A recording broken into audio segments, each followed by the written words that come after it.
So look everybody, this one's gonna be a little different than a lot of my other content that you've seen on my full lengths, but it's important to me to give an actual proper representation of what prison was like. It wasn't all weird fucking escapades or extreme fucking violence, like a lot of it was just boredom. And I'm not gonna tell you boring stories because that's fucking stupid. But in this video, I wanna address some of the more human moments that I had in there, like seeing people actually be fucking kind, seeing things that I wasn't expecting to see out of people that I wasn't expecting to see them out of. Like, everyone in there is a real life human being, right? And it's easy to lose sight of that because we're all fucking criminals, right? We're terrible fucking awful people. But when you really look at it and you really get to know some of these people, they're not awful terrible people. They're people who made mistakes and maybe they did terrible awful fucking things, admittedly 100%, but we're all still fucking human, and not everybody in there has a bad heart or a bad moral compass. Some people in there just got fucked up on the wrong shit on the wrong fucking day and had a bad fucking moment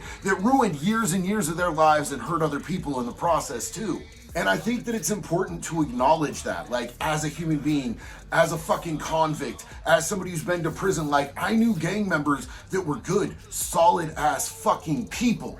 I knew murderers that were good, fucking kind-hearted souls. But as always, when it comes to sex offenders, rapists, child molesters, and shit, no, fuck them, they're soulless and they don't deserve to breathe air. But I want to tell you about some of the times that people's humanity really fucking rocked and shocked me. And I don't really expect this video to get a shitload of views, but to the ones who really want to know what prison is like, this is a huge fucking part of it, my friend. And it's honestly a lot more real than a lot of the other shit that we're gonna talk about. So I hope that you stay tuned, man. Let's talk about some shit.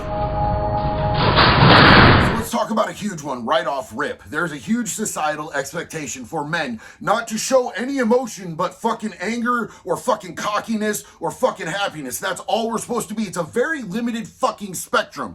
But to be honest with you, it's very unfulfilling. If I was a fucking painter, I wouldn't want to only paint with 3 fucking colors, man. That's not how human beings are. There's a spectrum to emotion, and anger is a secondary emotion. It covers up things like fear, insecurity, hurt, pain.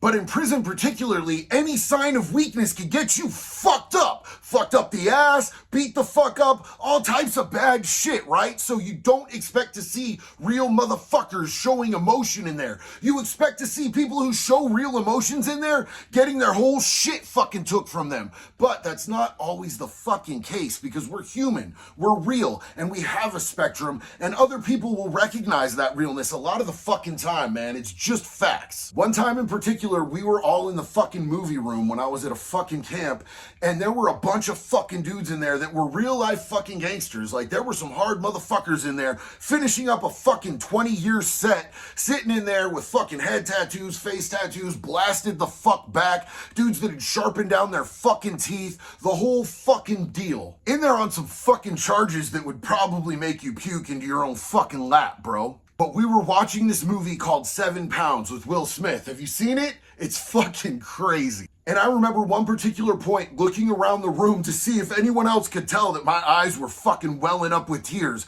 And there was not a single fucking dude in that room who wasn't fucking tearing up right then, man. And it was one of those moments we all kind of looked at each other and just recognized, fuck, bro, that's some heavy fucking shit. And there was not 1 ounce of judgment from any of us for anyone else there. I have seen dudes get that fucking call out to the fucking chaplain and come back completely fucking shattered. Their fucking mother died. Their fucking 4-year-old fucking son just died.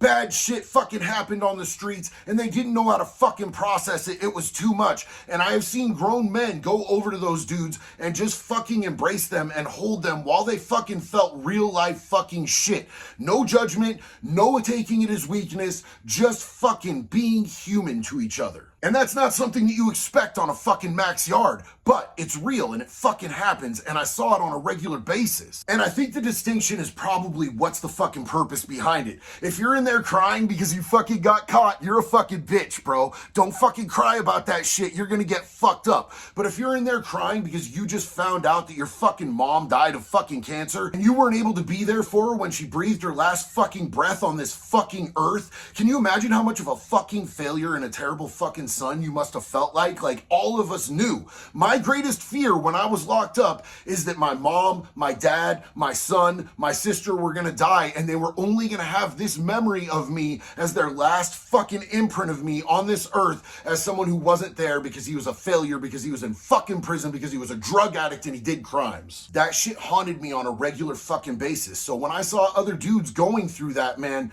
we all recognized it, bro. It was real, recognized real. Another great example of the humanity that happens in there is when someone comes fresh onto the fucking yard, man, and people that they know or people that they don't know will come up to them and make sure that they have what they need. I never walked onto a new fucking yard without somebody checking to make sure that I had food, that I had fucking deodorant, that I had the fucking things, the basic essentials that I fucking needed to feel like a human being walking that fucking prison.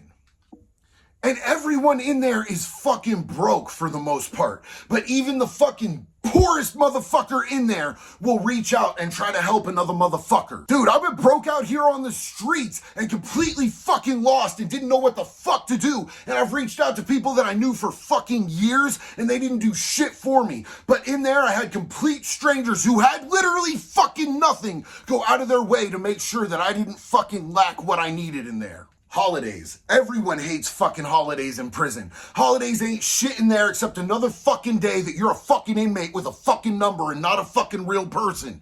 But to the other people around you, man, I saw so much kindness, so much compassion, so much more patience. People reaching out to make sure that each other were fucking okay. Every Christmas or Thanksgiving that I spent in fucking prison, we all made sure that everybody ate off of the fucking spread that we made. When youngsters come on the fucking yard, man, if it's your first time on the yard and you're fucking 18 years old and you don't know what the fuck to do, you will see a bunch of fucking grown-ass fucking older dudes coming to make sure that they know what time it is. Not to groom them, not to fucking set them up for fucking failure, not to turn them into a fucking crash test dummy, but straight up just to make sure that they are taking care of that youngster and that youngster doesn't get themselves in a wreck because they don't know how to conduct themselves. I'm gonna put myself on blast right here, personally, just myself real quick.